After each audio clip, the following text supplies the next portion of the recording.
¿Qué tal? Bienvenidos una vez más al canal de Video Virtud. En esta oportunidad vamos a aprovechar para reaccionar a un video que me parece muy interesante. El canal me parece que se llama Desde Roma. El autor del canal es Julio Loredo de Iscue. Él es un laico peruano y me parece que tiene una fundación en pos de la familia, de la tradición. Él es católico, pero vive en Roma y desde ahí transmite. Y me pareció muy importante y muy llamativo el video porque él apunta muchas cosas que están sucediendo ya desde larga data dentro de la institución de la Iglesia Católica, dentro de sus jerarquías, dentro de la pastoral, en este famoso proceso sinodal que tuvo lugar hace apenas unos meses. Y de cómo se está realizando una persecución sistemática y un señalamiento injusto a las personas que se decantan más por ser tradicionalistas, por ser conservadores, que es algo ya raro, porque una de las razones por las que yo consideré que la Iglesia Católica o que, digamos, pues sí, vamos a dejarlo ahí en la Iglesia Católica o ser cristiano, pues era justamente porque Dios es la verdad, porque acá hay fundamentos concretos, objetivos, porque Dios, digamos, por definición, aunque Dios no lo podemos definir porque sería limitarlo y Dios es eterno, infinito, pero para que se entienda, Dios no cambia, Dios no se mueve, Dios no se adapta a las modas. Entonces, en la Iglesia Católica uno en teoría debería encontrar un refugio de toda la porquería que está brotando de las cloacas hoy día con todas estas ideologías del feminismo, del progresismo, del ecologismo, las distintas caretas de la izquierda. Y de repente es medio decepcionante que uno se encuentre dentro de la institución todas estas ideologías repugnantes ya enquistadas. No voy a decir que todo el cuerpo místico de la iglesia ya está corrompido, ¿no? Pero ciertos integrantes y cierta pastoral, ciertas cuestiones ya están siendo alteradas. Y de vuelta esto viene yo me atrevo a decir que desde la Revolución Francesa, que empezó todo este proceso, ha ido avanzando de a poco. Pero bueno, sin más dilaciones vamos a empezar y vamos a comentar lo que me parece más importante de este video. Quiere decir, la crisis afecta a todos los seminarios, del de Buenos Aires y los seminarios diocesanos en Argentina, excepto los seminarios, ahora vamos a ver un caso, de orientación conservadora o tradicionalista. Estos tienen un flujo de vocación siempre alto. Por ejemplo, continúa el artículo de The Pillar, el seminario de la diócesis de San Rafael, quizás el más tradicionalista de Argentina, estaba en pleno crecimiento vocacional, contaba con 40 seminaristas, el número más alto de todos los seminarios argentinos después del de Buenos Aires, que es la capital federal. Pero el seminario fue cerrado en el 2020 por el obispo Eduardo Taussig y sus seminaristas fueron dispersados a otros seminarios en todo el país. Después de que los formadores se negaron a obedecer la orden del obispo de dar la comunión en la mano durante la pandemia. Cierro comillas. Quiere decir, ante una orden a la cual su conciencia se rebelaba, y con toda razón, el seminario fue cerrado y fue dispersado. Un ex seminarista me contó que fueron convocados y les fue dicho, búsquense una novia o un trabajo. Si no quieren ir a otros seminarios progresistas, búsquense una novia o un trabajo. Y aquí realizo la primera interrupción. Hay varios textos que hablan al respecto de cómo esto está teniendo lugar desde hace ya, como dije, larga data. En distintos lugares, tanto en Hispanoamérica, en Estados Unidos, en Europa. Y es grave porque de vuelta, o sea, yo de algún modo cuando entro a la iglesia, cuando trato de hacer comunión con Cristo, cuando estoy dentro, trato de buscar, pues de cierta manera, un refugio frente al mundo, frente a todas estas ideologías progresistas. Y es decepcionante y de repente es desesperanzador notar que sí hay cierta, pareciera, ¿no? Como cierta preferencia por por un cristianismo ya líquido, progresista, donde se empiezan a hacer reformas y se empiezan a incluso a querer como revolucionar ciertas cuestiones que son esenciales en la iglesia.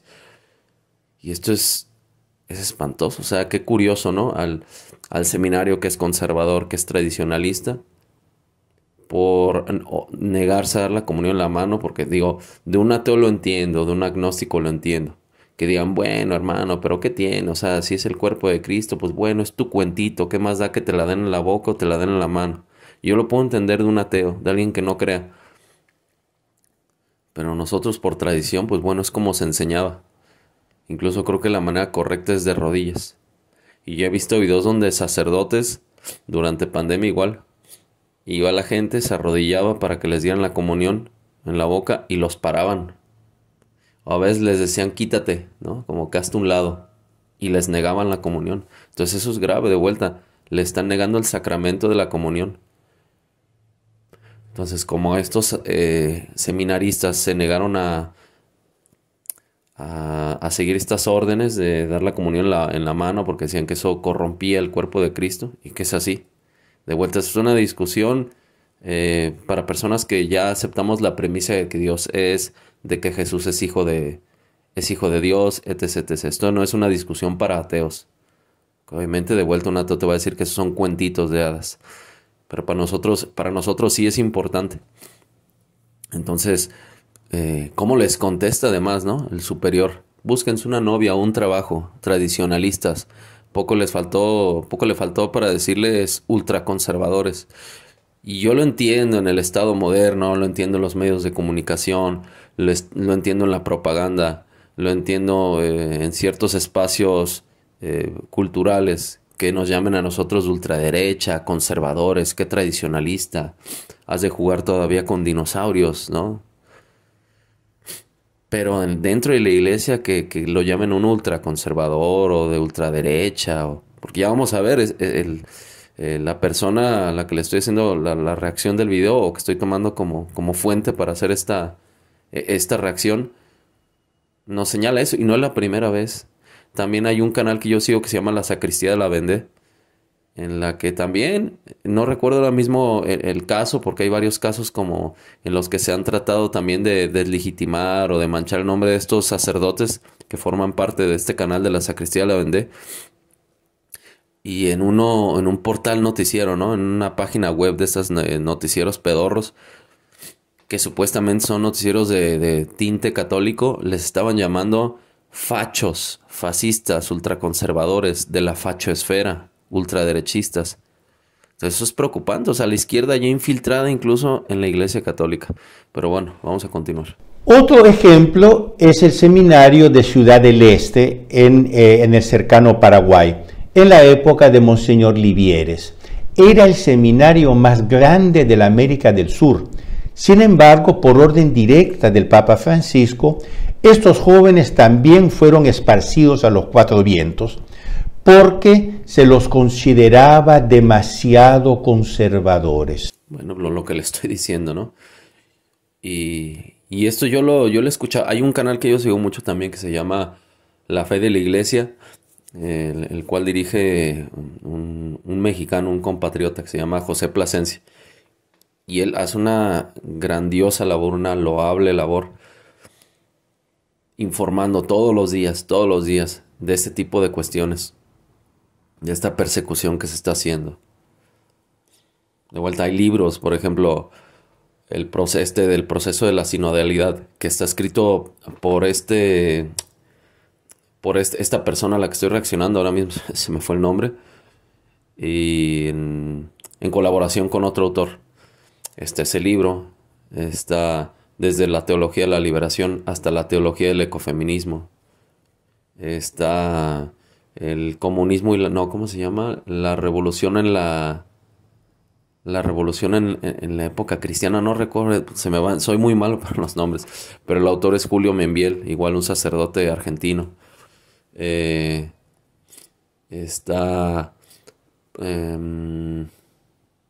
Hay otros dos libros que tengo por ahí. que igual les voy a hacer reacción y voy a tomarlos como fuente para sacar contenido. Y pues sí, desgraciadamente esto se está llevando a cabo. Y curiosamente a las personas que abiertamente están rechazando la fe, la doctrina, diciendo burrada y media que va en contra de la esencia de la iglesia, no reciben sanción alguna. Incluso a veces son aplaudidos o no, déjenlos, que aquí hay que incluir a todos. Incluso aquellos que vayan contra la doctrina, ¿no? Entonces, y el que quiere, digamos, conservar la sana doctrina, quien quiere defender la verdad ontológica, lógica, la verdad revelada, la Sagrada Escritura, uy no, usted es un ultraconservador. Eso de vuelta se lo entiende a una persona progresista, a un laico, a un ateo, que está en el mundo, que está fuera de la institución de la iglesia. Eso lo entiendo, es lógico. Lo que me parece ilógico es que dentro de la iglesia esté dando este tipo de cuestiones. Quiere decir el seminario más grande y más dinámico de la América del Sur, cerrado, dispersado, porque eran demasiado conservadores. La acusación concreta era que no estaban alineados con nosotros, obispos, que seguían la teología de la liberación, condenada por el Papa Juan Pablo II. Quiere decir, por no seguir una teología condenada por un reciente Papa, Juan Pablo II, fueron dispersados. Y esta teología a la que hace mención, se me va el nombre, voy a corroborarlo porque no me gusta como obviar. Él es Julio Loredo de Iscue, es un apellido además poco común. Pero sí, en efecto, esa teología de la liberación, miren, yo que le tengo rastro, o el rastro como más temprano, es un texto de un sacerdote que se llama Miguel Paradawski. Y él habla en ese documento de cómo incluso el marxismo, incluso el comunismo, van tomando elementos que parecen darle un tinte religioso a su doctrina, tomando como, digamos, elementos como un Mesías, que para nosotros es Jesús. Bueno, acá es el proletariado, que va a venir a liberarlos a todos. Hay un pueblo elegido, que en este caso también son los proletarios. Ciertas doctrinas o dogmas que son incuestionables. Pero en ese proceso sacan a Dios de la ecuación y ponen como Dios otra cosa, otro absoluto. Desde ahí yo lo tengo rastreado.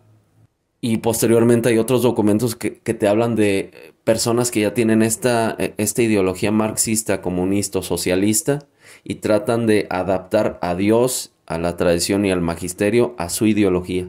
Quieren adaptar a Dios al mundo, a la modernidad, al materialismo. Y eso es incompatible. Entonces está muy bien. El Papa Juan Pablo II nos dice aquí, Julio, que condena esta teología de la liberación. Pero es que por sí misma es contradictoria con la teología que va de descubrir el ser de Dios o de desarrollar un poco más, una vez entendiendo desde la filosofía que Dios es subsistente y necesario, pues un poco más de acercamiento, un desarrollo teológico. Y sí, la teología de la liberación es una cosa que está contaminada, está viciada, y es contradictoria, es contraria, a la doctrina. O sea, ya una cosa que ya esté infiltrando materialismo es como complicado, son cosas incompatibles. El comunismo, el socialismo, por definición, niegan a la religión. Dicen que la religión es el opio del pueblo, la felicidad ilusoria, ¿no? Aquello a lo que supuestamente el ser humano acude ya que no tiene esperanza. Entre otras cosas, niegan la metafísica. También hay feministas, ¿no? Y que dicen cada barbaridad, cada burrada. Como que el pecado, el orgullo no es pecado, es una construcción patriarcal, ¿no? Cosas así disparatadas, como que el orgullo no va a ser pecado. Pero a esas personas, curiosamente, no se les da ninguna sanción. Es lo que está señalando también aquí nuestro estimado Julio Loredo. Pero vamos a seguir. Comenta Monseñor Marian Elegante, un valiente obispo benedictino suizo, comillas. Hay un claro giro conservador en el clero joven, como reacción a los últimos 50 años de reforma de la Iglesia, cierro comillas. Él dice esto desde su punto de vista europeo. Incluso en España, según declara el rector del seminario de Barcelona, Monseñor Salvador Bacardit, ciertamente no un tradicionalista, dice Monseñor Bacardit, hemos detectado un giro a la derecha entre los seminaristas, como si hubiesen encontrado, no sé, una conspiración satánica. Hemos detectado un giro a la derecha entre los seminaristas. Y continúa Monseñor Salvador Bacardit. Las nuevas generaciones en momentos de crisis como hoy buscan seguridad y encuentran en estas tendencias, en estas posiciones más fundamentalistas, más integristas, dice él, en estos estilos más conservadores.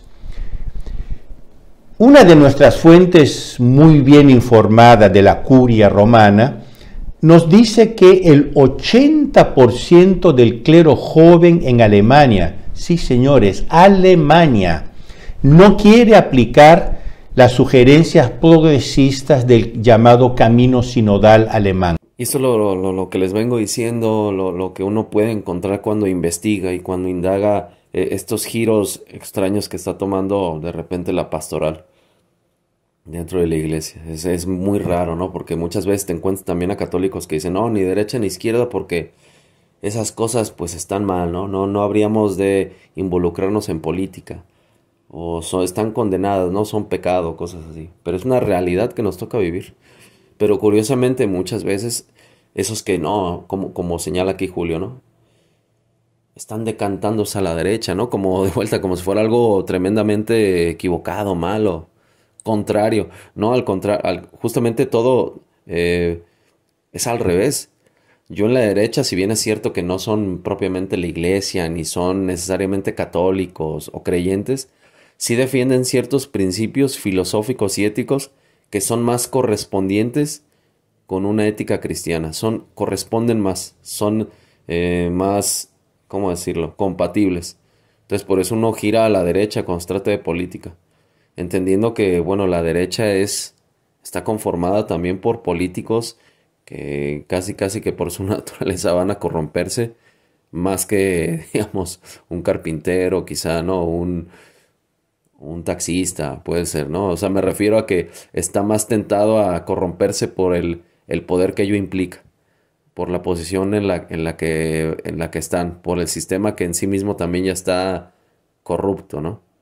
A eso me refiero. Pero aún así, entendiendo esa realidad, digo, bueno, un cristiano, un católico, una vez revisando qué ofrece la izquierda y qué ofrece la derecha, es incompatible que se decante a la izquierda. Yo no entiendo si la izquierda es profundamente anticlerical, revolucionaria, antidios, materialista, posmoderna, postestructuralista, feminista.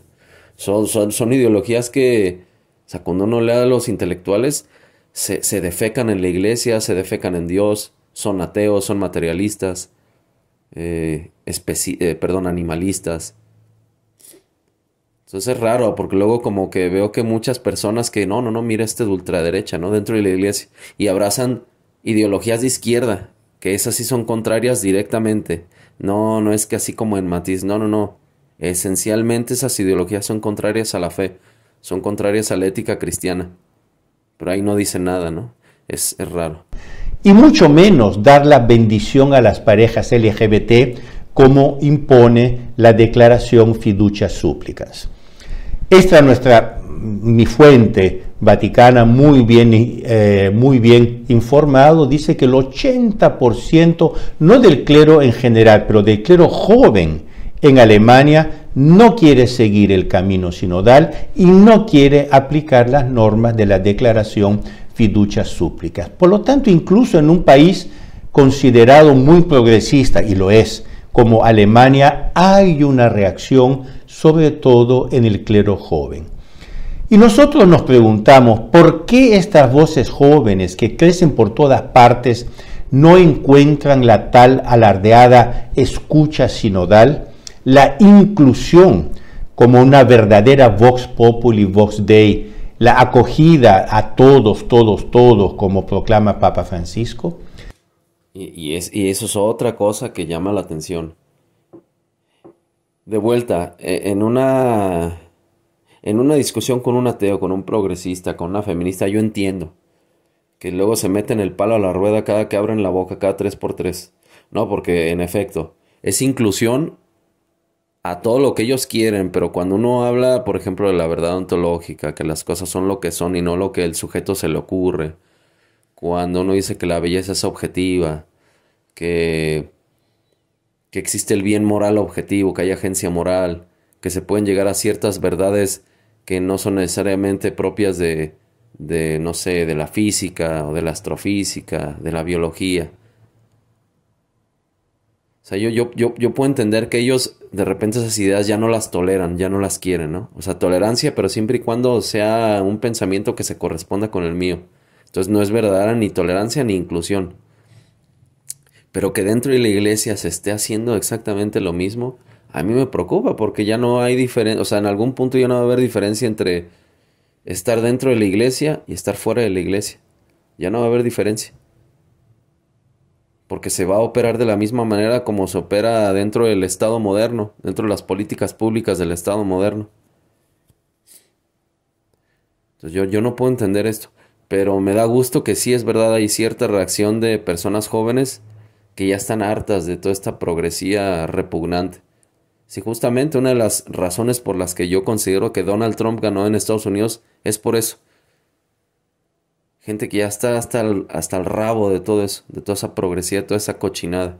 Mientras los promotores de las reformas revolucionarias son cada vez más bienvenidos, escuchados, incluidos, promovidos, estos jóvenes seminaristas, estas jóvenes novicias, conservadores o tradicionalistas, enfrentan a menudo restricciones punitivas. Carl Olson, director del Catholic World Report, subraya este contraste entre el interés por la religión de las nuevas generaciones y el vasto fenómeno de la indiferencia constatado por los organizadores del sínodo en una reciente encuesta que ellos mismos promovieron. Preguntado si el camino sinodal, y recuerden que en 2 meses vamos a tener la segunda sesión del sínodo aquí en Roma, preguntado si el camino sinodal era útil para la evangelización, el 88% de los fieles, señores, escuchen, 88% respondió no. Sorprendidos por este resultado, los propios organizadores del sínodo retiraron la publicación de su sitio. Pero entonces ya era demasiado tarde. El mundo entero había visto el sensacional fracaso de la sinodalidad. Y esto lo que para mi punto de vista quiere decir es que aquí podría estar aplicándose esto de la mayoría silenciosa. O sea, que realmente estos progresistas que están infiltrados sean pocos y son muy ruidosos. Y que desgraciadamente también hay ciertas personas que están en la jerarquía. Hay ciertas personas que tienen pues más poder, no son propiamente laicos. Entonces en ese sentido tienen más influencia. No todos, evidentemente no todos. No todos. Y sobre todo la cabeza que es Cristo, o sea, jamás se va a corromper. Dios no se corrompe, Dios no cambia.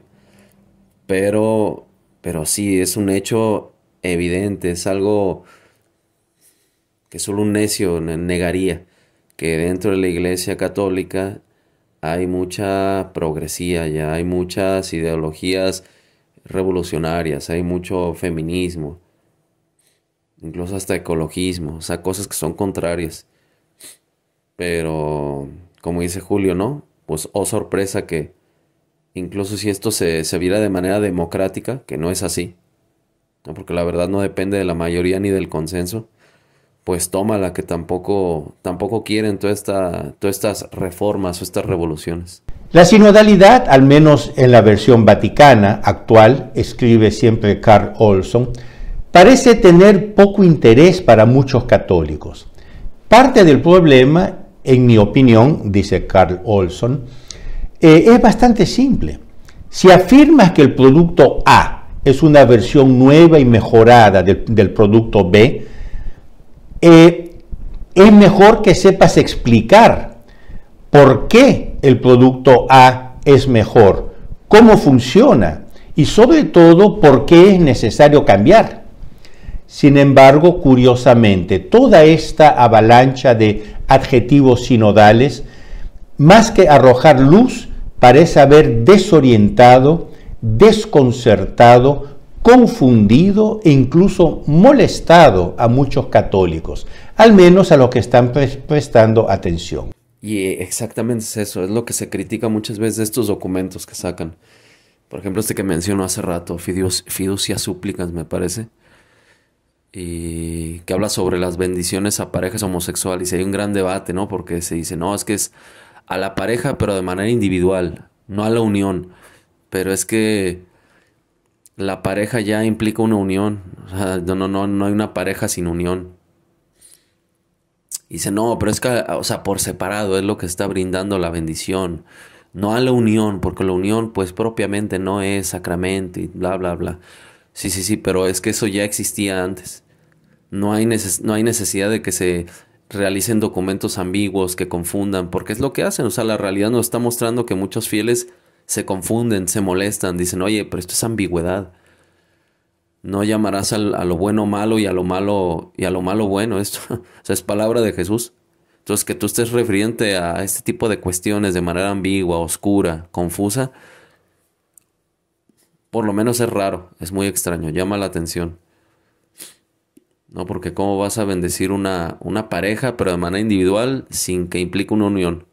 O luego de repente te enteras que esas parejas no van con intenciones de arrepentirse, ¿no? Van con intenciones de, muchas gracias, ahora me voy a ir a casar al civil, o ya están casadas al civil. Entonces, pues si la homosexualidad es condenada como un pecado, si es una conducta desviada, una conducta, si es un pecado, es como de repente si yo fuera, no sé, con un sacerdote, oiga, bendiga mi vida, ¿no? Mi estilo de vida. ¿Y cuál es su estilo de vida?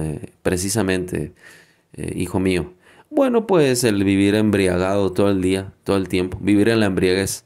Bueno, el sacerdote, si verdaderamente se debe a la verdad y al amor, me va a decir, no, hijo mío, primero se arrepiente de su pecado y por lo menos haga el esfuerzo de dejar esa botella de whisky con la que acaba de ingresar.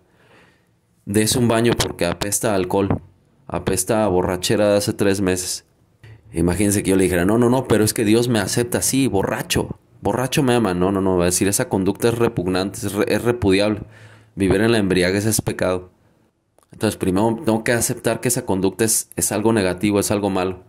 De ahí viene el arrepentimiento. Si uno no entiende que ciertas conductas que uno esté llevando a cabo están mal, uno no se va a arrepentir. Eso es el arrepentimiento. Hay una reflexión, hay un sano discernimiento. Entonces uno se decanta hacia el bien y empieza a caminar conforme a la virtud. Empieza a cambiar un hábito vicioso por un virtuoso. Pero acá no. O sea, hay casos en los que pues tal parece que pues las parejas homosexuales van y lo han entendido como no, Dios ya como que cambió de opinión y no, la homosexualidad ya no es un pecado. Él me ama así tal cual. Sí, ontológicamente sí, lo ama como criatura que es, como creación que es. Pero de vuelta, hay un montón de pecados, no es nada más la homosexualidad. Yo saqué a colación un ejemplo hipotético de la embriaguez. Y no vamos diciendo por ahí que la Iglesia Católica es alcohólico-fóbica o borrachofóbica. Y es igual, es un pecado grave también vivir en la embriaguez. Por citar un ejemplo, hay muchos. Continúa Carl Olson. Irónicamente, si bien la escucha juega un papel importantísimo en el proceso sinodal, uno se pregunta, ¿están realmente escuchando? El Instrumentum Laboris para el Sínodo 2024, ese que se va a realizar de aquí a 2 meses en Roma, al igual que los documentos sinodales anteriores, es bastante largo y, como era de esperar, está repleto de la misma y cansada jerga sinodal. Cierro comillas. O sea, no solo no escuchan, sino que repiten las mismas cosas una y otra vez. Continúa Olson. Una característica evidente en este documento y en documentos sinodales anteriores es el uso forzado del adjetivo sinodal para describir realidades que forman parte de la Iglesia desde su fundación. Testimonio, discernimiento, escucha, atención a los pobres, respeto por las mujeres. son definidos como sinodales, como si fuesen cosas nuevas, solo ahora descubiertas y practicadas. Continúa siempre Carl Olson. Y como en los documentos anteriores, no se enfoca la naturaleza de la redención y de la salvación. Una vez más, el carácter escatológico, es decir, trascendental, de la fe y de la Iglesia queda marginado, si no completamente enterrado. Por último, es preocupante, dice Olson, es preocupante que un documento sobre la Iglesia y su misión nunca cite ninguna palabra de Jesucristo, ni incluso nada de los evangelios. Y eso también es otra cosa llamativa, que cuando uno lee este tipo de documentos o escucha ese tipo de desarrollos, parece que está leyendo un documento de la ONU, o parece que está leyendo un documento que sale de la página del gobierno. El lenguaje que utilizan, la terminología, no hablan de Jesús, no hablan de arrepentimiento, no hablan del pecado, no hablan de eso. Hablan de otras cosas, de vuelta, parece como una agenda que está alineada también con la ONU, es que emplean los mismos términos, inclusión, qué sé yo, ciertos conceptos feministas o términos feministas. Pues ahí está la teología de la liberación. Entonces uno lee eso y la verdad es que es de espanto, es como, hermano, pues yo de alguna manera me hice católico porque la esencia del catolicismo es esa, ¿no? Dios no va a cambiar. Pues yo no voy a abandonar, digamos, la barca de Pedro, pero es preocupante, ¿no? Pues trata de buscar refugio aquí y de repente te encuentras con... Yo una vez estaba editando una boda y el sacerdote estaba hablando de machismo, de feminismo. En otra que me tocó ir, sacó un discurso así medio ecologista, que la madre tierra. Yo me quedaba por dentro como, no, hermano, no, esos son ideologías que son profundamente anticristianas, el ecologismo sobre todo, el feminismo. O sea, una vez que uno va al núcleo, ¿no? Porque luego, no, pero es que no es tan así, es que tú lo estás malentendiendo, no, me parece que quien no lo conoce siquiera eres tú. Porque los filósofos o los ideólogos que están de fondo, que han desarrollado estas estructuras de pensamiento, por ejemplo, el ecologismo afirma que todas las especies son exactamente igual. No hay una dignidad, no hay tal cosa como dignidad. Son evolucionistas, no consideran que hay una causa eficiente, una causa del todo como universo. La niegan rotundamente. Entonces uno puede ser ecologista y cristiano al mismo tiempo, son contradicciones, o feminista. El feminismo también, y sobre todo el feminismo abortero. El feminismo también trata de abolir la familia tradicional, que el varón es un opresor sistemático. Incluso dentro de la Iglesia Católica, cuando se infiltran las feministas, hablan de que la palabra de Jesús es muy machista, muy patriarcal, hay que exorcizarla. Disparates de ese tipo. Y estas personas no reciben sanciones, que es lo más curioso. Ya vamos a terminar con el video. Quiere decir, ellos proponen una reforma fundamental, profunda de la Iglesia, y no citan una sola palabra del fundador de la Iglesia, nuestro Señor Jesucristo. Podemos sorprendernos si tantos católicos, sobre todo los de las nuevas generaciones, quieren algo muy diferente. En vez de apalearlos, ¿no sería mejor escucharles? Pues hasta aquí llegó el video de nuestro querido Julio Loredo de Iscue. Y yo aquí tengo el libro el proceso sinodal, una caja de Pandora, así se llama. 100 preguntas y 100 respuestas, ese es el título completo. Este libro lo escribió Julio y le escribió también José Antonio Ureta. Y es un libro muy interesante y presenta, o sea, de manera más desplegada lo que él está señalando en este video cortito. Voy allá para terminar el video leer una partecita que digo ya como para cerrarla con broche de oro. Esto es un capítulo que se llama La inclusión. Y abro cita. ¿Qué significa inclusión para los promotores del sínodo? A pesar de la importancia dada en el proceso sinodal al imperativo de inclusión, en ninguno de los documentos oficiales es proporcionada una definición de dicho término. Justamente lo que hablaba sobre la ambigüedad, Julio. Es que no son claros, simplemente están repitiendo como pericos.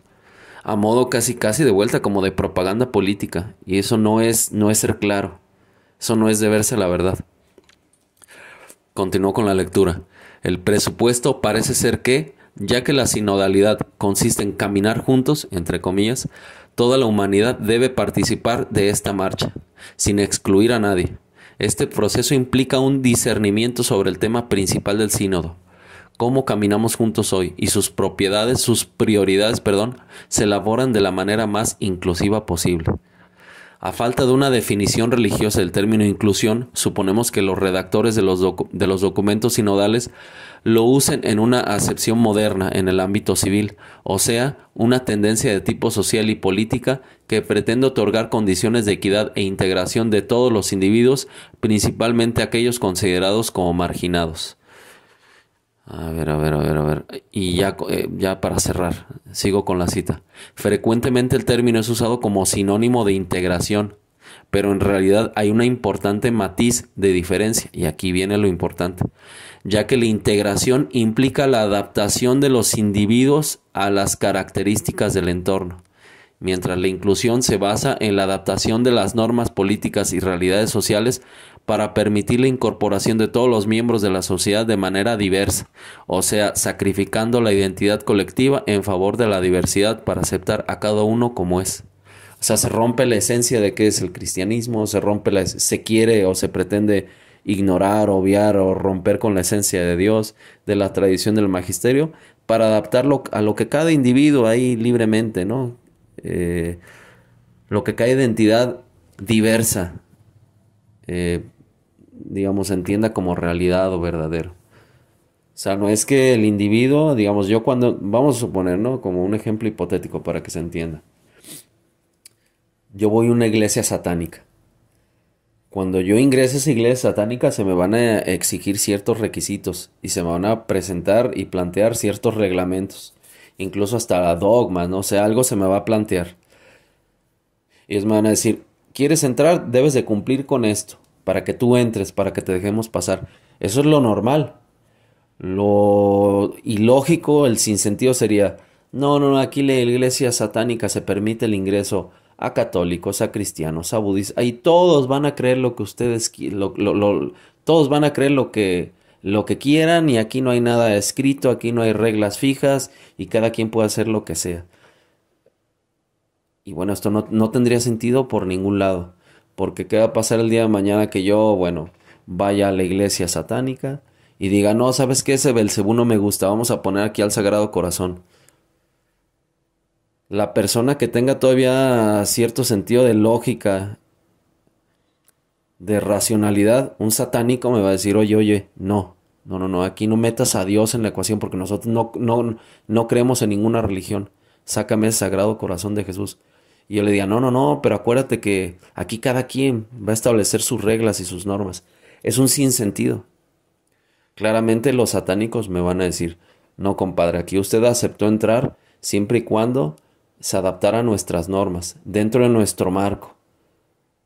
Siempre usted esté dentro de nuestro marco y acepte esto, usted puede entrar. Si no, patada en el culo y a la calle. Y en un sentido lógico, ellos tendrían toda la razón del mundo de sacarme de ahí. Si yo empiezo a colocar crucifijos, a leer la Biblia, a evangelizar, pues ellos me van a decir, no, compadre, lléguele de aquí. Pero acá, no, como que se trata de dar a entender que no, la iglesia ya va a aceptar cualquier pensamiento, no importa si es contrario a la fe, al magisterio, a la tradición, a las Sagradas Escrituras, a las enseñanzas de Cristo, al ser de Dios, a la filosofía realista. No importa, aquí todos son bienvenidos. Es un sinsentido total. Pero bueno, hasta aquí dejo el video. Espero que les haya gustado, que algo bueno les haya aportado, que puedan reflexionar al respecto. Y bueno, sin nada más que agregar, el que tenga oídos para oír, que oiga.